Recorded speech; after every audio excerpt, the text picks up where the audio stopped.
भारत में normally MSMEs जो setup होते हैं वो प्रोप्राइटरी कंसर्न के अंडर ही सेटअप होते हैं। बहुत सारे बिजनेसेस आइदर फैमिली ओन होते हैं या फिर पार्टनरशिप होते हैं, बट ये नॉन कॉर्पोरेट फॉर्म्स हैं। मेजरली इस टाइप के ऑर्गेनाइजेशंस हमेशा आपको एक स्तर के ऊपर जाने में बाधा बनते हैं। मतलब कि आप है ना उससे बहुत ज़्यादा दूर तक नहीं जा पा सकते हो। अभी जैसे एग्जांपल मैं आपको दे दूं कि प्रोप्राइटरी कंसर्न में मेजरली ओनर जो होता है उसकी प्रॉपर्टीज या उसका ही पोटेंशियल होता है। तो इस तरीके के ऑर्गेनाइजेशंस को नॉर्मली बैंक्स फंडिंग या फिर कहीं भी फंडिंग मिलने में दिक्कत आती है, बिकॉज राइटली सो, क्योंकि हमेशा एक रिस्क होता है। सिमिलर केस में पार्टनरशिप भी होता है, उसमें भी लिमिटेड प्रॉपर्टी होती है पार्टनरशिप की, और फिर उनको भी बैंक फंडिंग या फिर अदर मींस ऑफ फंडिंग जो भी अवेलेबल है उसमें फंडिंग मिलने में दिक्कत होती है। तो सबसे ज़्यादा जो स्ट्रगल करते हैं वो प्रोप्राइटरी कंसर्न्स और पार्टनरशिप फॉर्म्स ही करते हैं। इसके अलावा अगर आप देखो तो आपको अगर आपके बिजनेस के प्रति एक लॉन्ग टर्म विजन है तो आपने डेफिनेटली दो अलग टाइप के ऑर्गेनाइजेशंस को सोचना चाहिए, जो है आइदर लिमिटेड लाइबिलिटी पार्टनरशिप या फिर प्राइवेट लिमिटेड कंपनी या फिर limited company for that matter.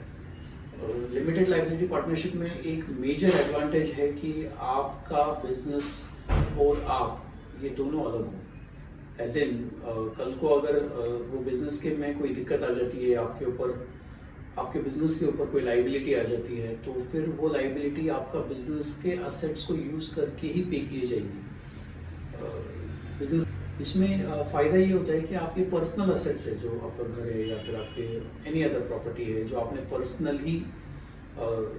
Personally आपने जो परचेज की है, वो यहाँ पे अटैच नहीं हो सकती अनलेस आपने एक फ्रॉड बिजनेस रन किया या फिर आपने आपके बिजनेस में कुछ फ्रॉड किया है, तो वही टाइम पे ये आपकी पर्सनल प्रॉपर्टीज अटैच होगी। अदरवाइज नॉर्मल बिजनेस लॉसेज है या नॉर्मल बिजनेस लाइबिलिटी है, उसमें आपकी पर्सनल एसेट्स नहीं अटैच होंगे। दूसरा है जो बड़ा रोबस्ट है, which is a private limited company में। नॉर्मली एमएसएमईज को बोलता हूँ कि आप प्राइवेट लिमिटेड कंपनी फॉर्म कीजिए। नॉर्मली आई डोंट नो, बहुत सारे बिजनेसेस रिलेक्टेंट होते हैं, उनको लगता है बड़ा खर्चीला काम है प्राइवेट लिमिटेड कंपनी चलाना, बट आपको पता रहना चाहिए कि private limited form of organization ये बड़ा वर्सेटाइल ऑर्गेनाइजेशन टाइप है, जहाँ पे आप बाहरी व्यक्ति को आपकी कंपनी में डायरेक्टर बना सकते हो या फिर आप किसी से फंडिंग ले सकते हो, उनको कुछ शेयर्स दे सकते हो, या फिर आपका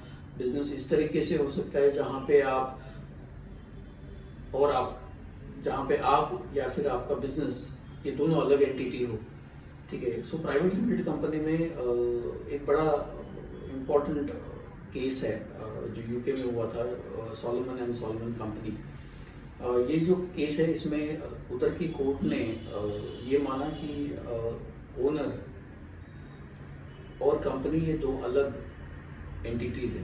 मतलब ओनर अगर कल को कुछ कंपनी को हो जाता है, उसमें लॉसेज हो जाते हैं, तो ओनर ये इंडिपेंडेंट एंटिटी होने की वजह से लाइबिलिटी ऑफ बिजनेस जो होता है, दैट इज आपके जो बिजनेस का लाइबिलिटी होता है वो ओनर का लाइबिलिटी नहीं होता है। सिमिलर केस में ओनर, डायरेक्टर और कंपनी ये तीनों अलग व्यक्ति हैं। ओनर, बिजनेस और एंटिटी ये तीनों अलग व्यक्तिमत्व है, as in individual. Owner, business और एंटिटी ये तीनों अलग माने जाते हैं। से फॉर एग्जांपल, आप किसी भी व्यक्ति को अगर डायरेक्टर बनाते हो तो उसको आपको ओनर बनाने की जरूरत नहीं है, या फिर आप ओनर हो तो आपको डायरेक्टर बनने की जरूरत नहीं है। ये दोनों केस में ओनर, डायरेक्टर और कंपनी का रोल अलग होता है। डायरेक्टर्स वो होते हैं जो कंपनी चलाते हैं डे टू डे अफेयर्स में, और ओनर्स वो होते हैं जो डायरेक्टर्स को अपॉइंट करते हैं। सो इस तरीके से आपका बिजनेस बड़ा इंडिविजुअल हो जाता है, और इसमें आप बड़ी तरीके से आपके अलावा बिजनेस चला सकते हो। सक्सेशन में बड़ा role private limited company play करता है, क्योंकि आपके जाने के बाद भी वो कंपनी रहने वाला है, ठीक है, जो पार्टनरशिप फर्म्स में या फिर प्रोप्राइटरी कंसर्न में नहीं है। सो मैं हमेशा बोलता हूँ कि आप एक corporate form of organization choose कीजिए, जहाँ पे या तो आप आपकी कंपनी को लिमिटेड लाइबिलिटी पार्टनरशिप बनाइए, या तो फिर आपकी कंपनी को एक प्राइवेट लिमिटेड कंपनी बनाइए, जिससे आपका बिजनेस आपके बाद भी चलता रहे।